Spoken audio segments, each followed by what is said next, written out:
संगमनेर म्हटलं की आठवते ते नाव गायछाप तंबाखू पोळीचं। त्यात संगमनेरचे श्री मधुकरजी जाधव यांच्या रियांश मल्टीस्टेट प्रायव्हेट लिमिटेड कंपनीने 2019 पासून मार्केटमध्ये रियांश अमृत ज्यूस 42 फळापासून बनवलेले 600हून अधिक आजारांवर चालणारे आयुर्वेदिक औषधे। आता प्रथमच सांगली जिल्ह्यात तालुक्यात गावात संपर्क श्रीनिवास गायकवाड 70 83 76 78 07 शरदगिरी 89 28 28 0534।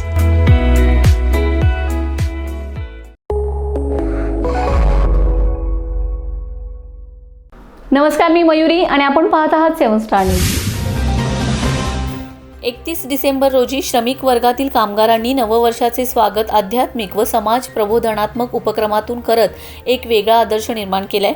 श्री क्षेत्र स्वामी समर्थ अक्कलकोट येथे दूध वाटपाचा उपक्रम राबवण्यात आलाय।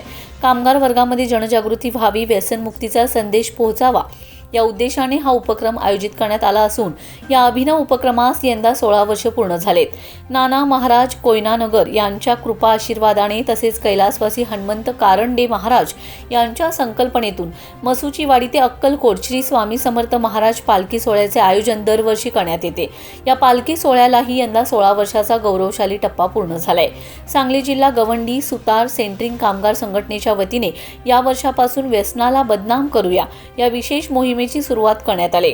या मोहिमेअंतर्गत नो दारू नो वाईन, प्या दूध रहा फाईन असा प्रभावी संदेश देण्यात आलाय।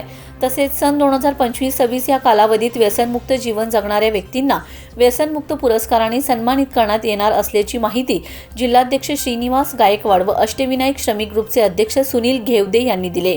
या उपक्रमात स्वामी समर्थ सेवा भावी मंडळ मसूचीवाडी तसेच वाटेगाव, ईश्वरपूर, बोरगाव व परिसरातील शेकडो स्वामी भक्त महिला, पुरुष व युवकांनी उत्स्फूर्त सहभाग नोंदविलाय। अध्यात्म, सामाजिक बांधिलकी व व्यसनमुक्तीचा संदेश देणारा हा उपक्रम श्रमिक वर्गासाठी प्रेरणादायी ठरत आहे। Laxman Patil, 7 Star News, Ishwarpur.